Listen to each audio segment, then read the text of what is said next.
Halo kawan Kaliber, apa kabar Anda hari ini di ujung pekan yang long weekend ini? Kita bertemu kembali dalam kupas dan analisa berita Kaliber. Masih bersama pengamat sosial politik kita, Mas Indra Karismiaji. Halo Mas Indra. Halo Mas Edi Wahyudi, juga kawan Kaliber semua dimanapun Anda berada. Kita tetap setia menemani Anda untuk mengupas dan menganalisa berita-berita terkini dari media-media mainstream.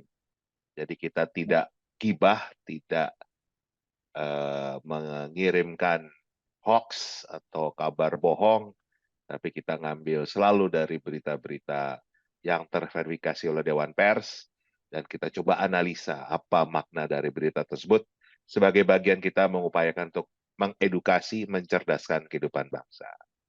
Gitu Iya. Mas Edi. Nah ini ada kabar gembira sebetulnya bagi Wah, teman-teman yang sedang kuliah atau akan kuliah. oke, Kabar gembira. bukannya lagi galau nih Mas se-Indonesia Enggak, ini gara-gara uang kuliah itu. dari langsung dari Pak Prabowo ini saya bacakan aja Oke, dari CNN Indonesia. Prabowo kritik UKT mahal di kampus negeri. Seharusnya memang gratis. Wah, ini kan kabar gembira ini. Presiden terpilih untuk periode 2024-2029 Prabowo Subianto mengkritik melonjaknya biaya uang kuliah tunggal atau UKT di sejumlah perguruan tinggi negeri di Indonesia. Menurut dia, seharusnya kampus-kampus negeri tidak mematok biaya yang mahal. Seharusnya biaya pendidikan itu adalah tanggung jawab negara dan seharusnya memang gratis, ujar Prabowo. SD, SMP, SMA, sekolah kejuruan dan sebagainya. Kalau untuk khusus kalau untuk khusus perguruan tinggi, tentunya ini harus bagi mereka yang lulus ujian akademis untuk masuk perguruan tinggi. Itu menurut saya harus tidak boleh. Ini terutama di universitas negeri yang dibangun oleh uang rakyat APBN. Itu tidak boleh biayanya tinggi. Kalau bisa biaya minim, kalau perlu ya gratis lanjutnya. Prabowo mengaku akan bekerja keras untuk bisa mewujudkan pendidikan tinggi gratis saat resmi menjadi presiden kelak. Ia menyatakan perlu kerja keras untuk bisa mencapai itu. Prabowo pun mengungkit kejadian sebelum 98 di mana universitas negeri sangat terjangkau bagi rakyat kecil. Kata dia, anak petani bisa jadi insinyur dan dokter. Namun seiring waktu berjalan terjadi pergeseran atau fenomena liberalisasi. Semua diserahkan kepada sistem pasar, padahal pendidikan untuk rakyat merupakan kewajiban negara. Tentunya kita harus mungkin mengalami proses di mana kita justru apa yang pemerintah sekarang di bawah Presiden Joko Widodo mencanangkan hilirisasi dan sebagainya untuk dapat kita nilai tambah dari semua resources kita. Nilai tambah ini untuk memperbaiki pendidikan dan kesehatan kita, ucap Prabowo. Masalahnya adalah kita harus berjuang keras untuk menghentikan kebocoran-kebocoran itu, lanjut dia. Ini sebetulnya kalau benar-benar akan dilakukan oleh Pak Prabowo ini kabar gembira ini, bukan cuma buat yang mau kuliah atau yang sedang kuliah, tapi juga bagi para orang tua ini, Mas. Gimana, Mas? iya, bukan cuman itu, eh, artinya masa depan bangsa ini jadi lebih cerah lagi karena pendidikan akan menjadi sesuatu hal yang bisa didapatkan oleh semua kalangan ya. Dan memang kalau kita bicara pendidikan publik manapun di seluruh dunia ya memang gratis. Bahkan ada negara-negara yang sampai memang perguruan tinggi gratis seperti Jerman misalnya. Ini saya sangat sepakat dengan apa yang disampaikan oleh Pak Prabowo. Jadi memang di Indonesia ini entah mulai kapan itu keluar jalur, Mas. Jadi saya menyebutnya ini kan hari Sabtu ya. Tadi malam saya di sebuah stasiun TV juga juga membahas hal yang sama. Kita ini sudah lama keluar dari jalur yang sebenarnya. Sepakat sampaikan Pak Prabowo, yang namanya pendidikan itu tidak boleh dikelola dengan mekanisme pasar. Jadi nggak bisa konsepnya itu kayak pedagang, kayak jual beli hanya mereka yang mampu bayar yang bisa mendapatkan layanan pendidikan, itu sudah keliru. Nah, di Indonesia itu begitu modelnya. Jadi menggunakan mekanisme pasar. Makanya kalau kita lihat sekolah-sekolah kita ini jadi marketplace, Mas. Jadi tempat berdagang gitu. Minggu lalu kita baru bahas tentang study tour misalnya, itu yang berujung maut ya. Kenapa itu terjadi? Karena memang sekolah-sekolah kita jadi tempat dagangan study tour. Ada lagi yang dagang buku, dagang seragam, dagang LKS, semuanya macam-macam lah. Perpisahan, toga buat wisuda. Pokoknya itu semua duit, duit, duit, duit ke orang tua. Modelnya adalah iuran, iuran, iuran. Nah, itu kenapa mekanismenya seperti itu? Karena tadi mindsetnya dari awal itu sudah keliru. Jadi kita harus kembalikan lagi yang namanya lembaga pendidikan itu bukan tempat untuk mencari uang, bukan pasar, bukan marketplace. Jadi juga juga salah besar saat pemerintah Indonesia itu mulai dari lahirnya Undang-Undang Pendidikan Tinggi ya, yang mendorong pendidikan tinggi itu menjadi PTNBH yang sebetulnya tujuannya untuk mencari uang. Jadi harusnya yang namanya entitas negara itu ada dua macam.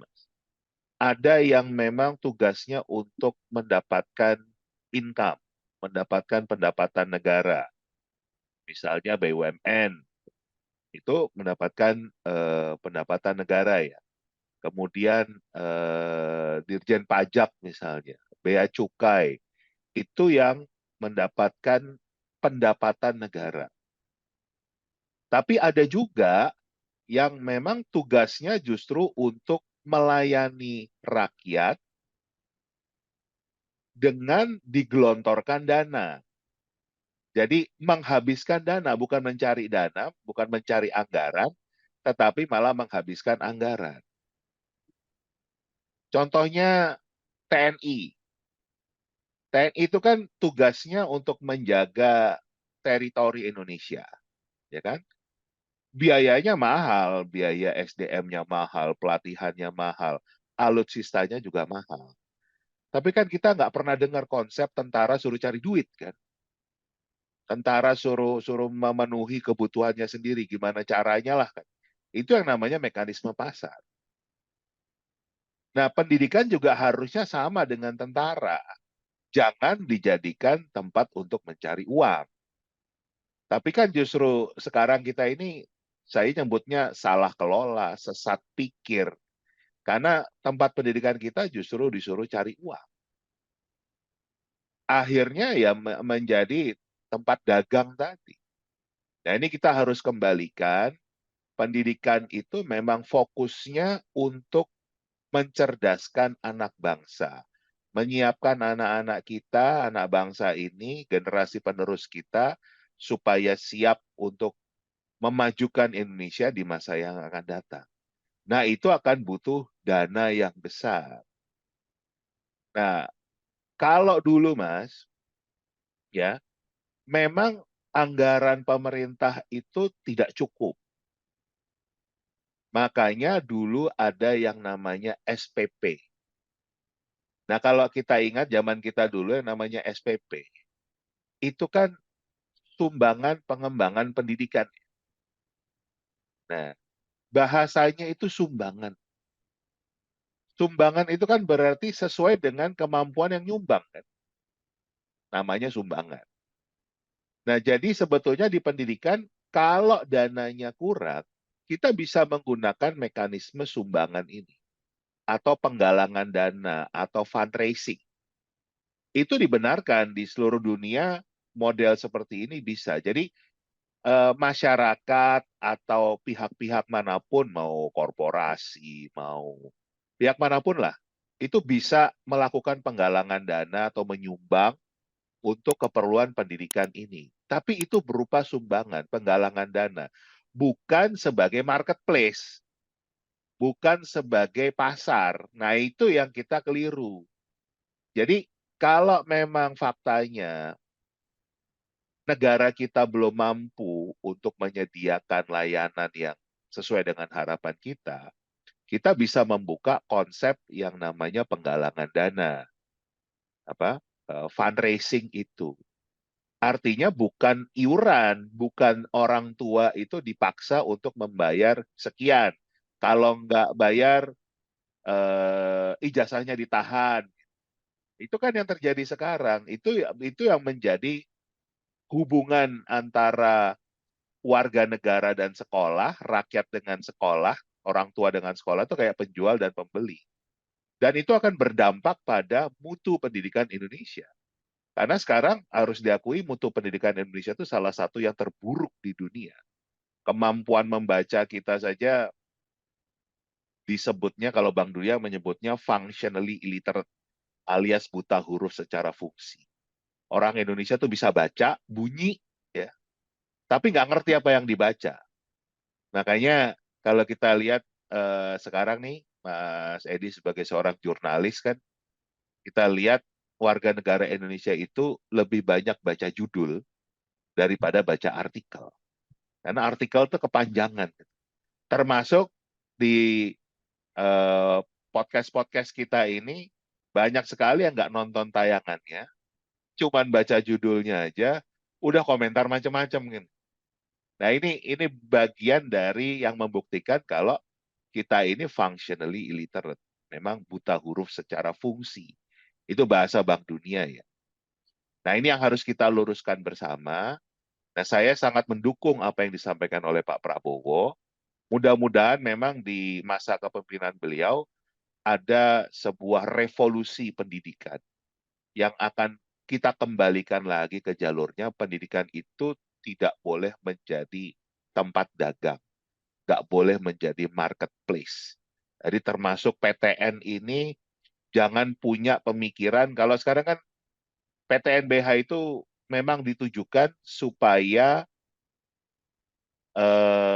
PTN ini punya kemampuan untuk memenuhi kebutuhannya sendiri. Dengan kata lain, nyari duit, nyari pendapatan. Makanya dibuat PTNBH. Itu juga sudah ditegaskan oleh staf khususnya Presiden, staf khusus milenialnya Presiden. Itu udah keliru. Apa yang namanya PTN itu, yang namanya perguruan tinggi itu bukan tempat cari uang. Kalau mau cari uang BUMN, ini kan kebalik-balik. BUMN-nya bangkrut, PTN-nya suruh nyari uang kan gitu. Kan harusnya BUMN-nya itu yang punya profit sebesar-besarnya supaya pendidikan kita itu bisa gratis, minimal murah lah untuk rakyat itu loh. Jadi kalau mau fundraising tuh juga juga nggak besar. Nah, ini kita menaruh harapan yang besar ke Pak Prabowo, ada terjadi revolusi pendidikan. Cuman ya itu yang saya bingung, ini kalau beliau menyampaikan begini, dananya dari mana ya? Karena lumayan banyak nih janji beliau yang biayanya besar sekali. Kita tahu makan gratis yang sudah direvisi, nah apa nomenklaturnya oleh beliau di tayangan di TV One ini kan menjadi makan bergizi kan gitu untuk anak sekolah kan gitu. Itu eh, biayanya 480 triliun. Belum lagi masih beliau mau membangun IKN. Itu biayanya juga sangat besar. Beliau mau bangun fakultas kedokteran di seluruh universitas di Indonesia. Itu juga biayanya nggak tanggung-tanggung. Dan tentunya kalau beliau ini mau mengupayakan kuliah gratis, nah ini beliau harus betul-betul punya punya tim yang betul-betul bisa menghasilkan penghasilan yang tinggi. Nah, salah satunya harus menyehatkan BUMN itu. BUMN jangan bangkrut, tapi dikelola sedemikian rupa betul-betul bukan menjadi tempat korupsi kan sekarang banyak itu ternyata bangkrutnya karena besarnya korupsi di BUMN. Jadi kita tetap mendorong lah supaya korupsi ini diberantas, karena dengan adanya korupsi pasti yang menjadi korban adalah rakyat. Gitu. Ya, nah, ini menariknya gini Mas, satu persatu Pak Prabowo itu akan apa ya merevisi atau menganulir program pemerintahan sekarang. Nah ini kita nggak tahu ini IKN atau masih bisa berlanjut seperti sekarang atau diubah lagi kebijakannya. Kemudian soal biaya pendidikan yang sekarang ini dikeluarkan UKT yang mahal akan direvisi oleh Pak Prabowo menjadi murah atau kalau bisa gratis. Dan banyak kebijakan-kebijakan lain yang mungkin akan direvisi juga sama Pak Prabowo. Ini Ya, ada. secara Hmm? langsung kita melihat Pak Prabowo nanti bisa-bisa mengusung perubahan ini, bukan keberlanjutan. Gitu ya. Itu kan semua Am- banyak direvisi oleh Pak Prabowo gini. Ya, Amin. Jadi kan bentuk dari upaya beliau merangkul semua, kan berarti beliau juga mengambil ide-ide, gagasan-gagasan yang mungkin memang memang masuk akal ya, dan juga berdampak pada pembangunan Indonesia, Indonesia yang lebih baik. Itu tentunya kita kita dukung lah kan. Nah, mungkin sedikit masukan buat Pak Prabowo, sebetulnya ada cara Mas untuk membuat uang kuliah itu murah bagi rakyat ya. Ada caranya, yang itu juga dilakukan oleh negara-negara lain. Cuma Indonesia doang yang beda sendiri cara mengelola pendidikan tingginya. Yang pertama tentunya kita harus betul-betul mengevaluasi bagaimana anggaran pendidikan kita yang 665 triliun itu dipakai. Karena saya belum lama punya podcast juga dengan salah satu anggota DPR RI di Komisi 10 yang sangat senior, yang juga paham sekali urusan anggaran pendidikan ini. Beliau mengakui ya selama ini yang diawasi hanya anggaran Kemendikbudnya saja. Itu dari 665 triliun, itu cuma 99 triliun kurang sedikit. Jadi kan jauh banget. Nah, yang sisanya, yang 500 triliun lebih ini, itu nggak ada pengawasan apakah memang dipakai untuk pendidikan atau enggak.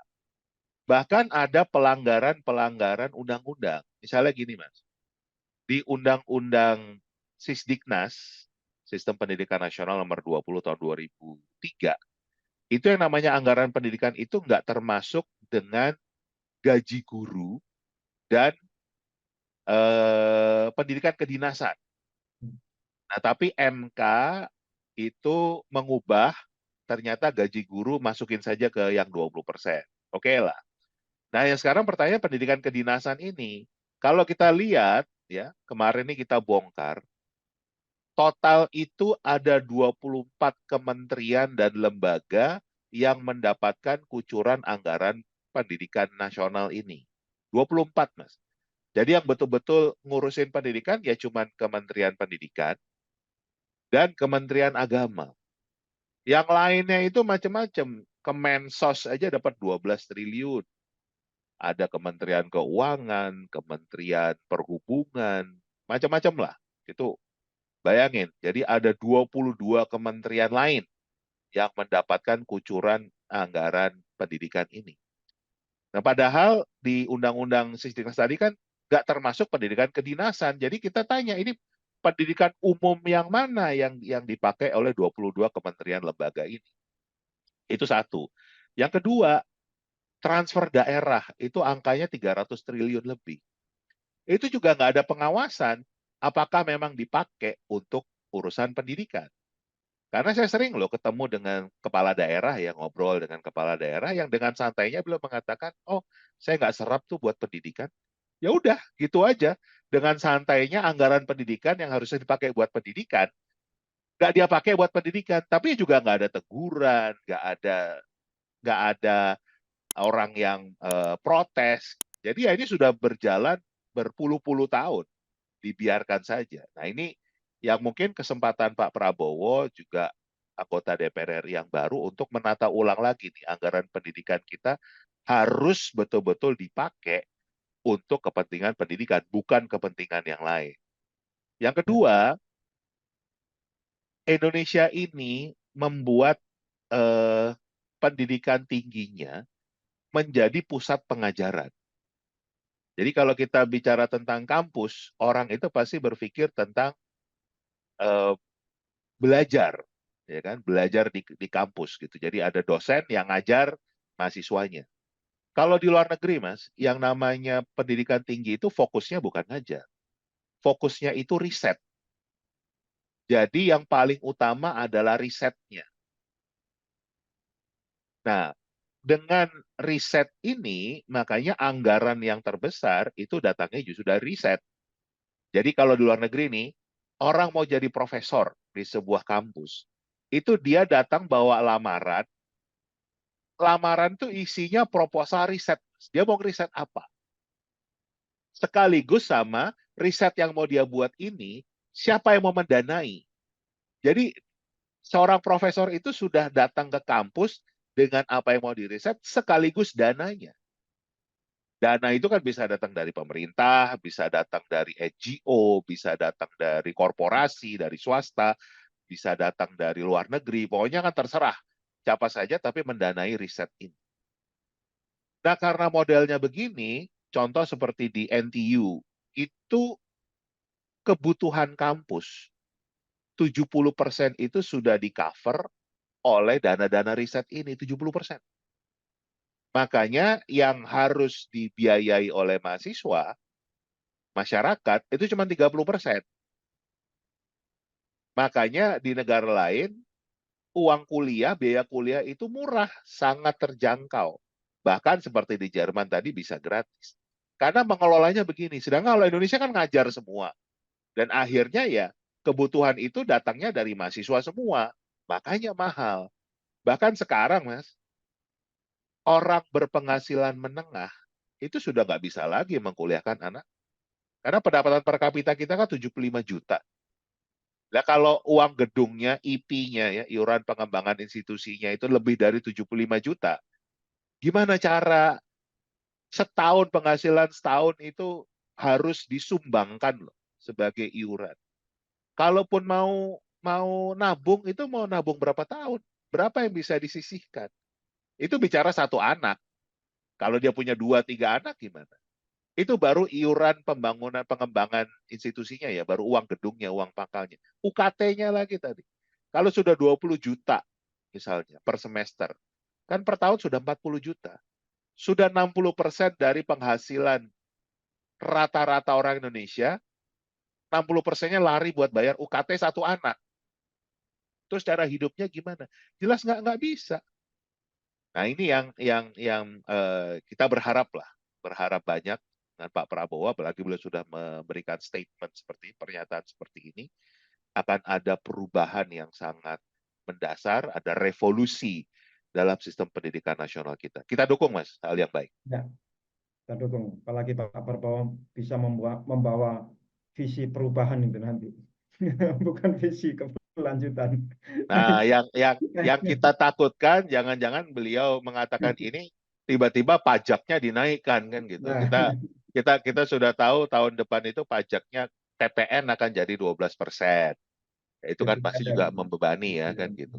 Nanti jangan-jangan ada pajak jendela, pajak pintu, pajak wah itu rakyat juga juga sengsara. Jadi jangan jangan sampai lah kalau kalau apa janji beliau banyak memberikan sesuatu yang gratis, tapi dengan cara misalnya menaikkan pajak, membuat rakyat juga lebih lebih sulit kan. Itu mudah-mudahan nggak ke sana. Makanya kita kawal terus, Mas, bagaimana Ya, rakyat itu bisa terlayani dengan baik, rakyat tidak terbebani, ada keadilan, ada kemakmuran untuk semua. ya. Begitu kawan Kaliber, kalau Mas Indra Karismi aja mengupas pendidikan ini ya memang bidang beliau ini jadi panjang lebar dan mendalam.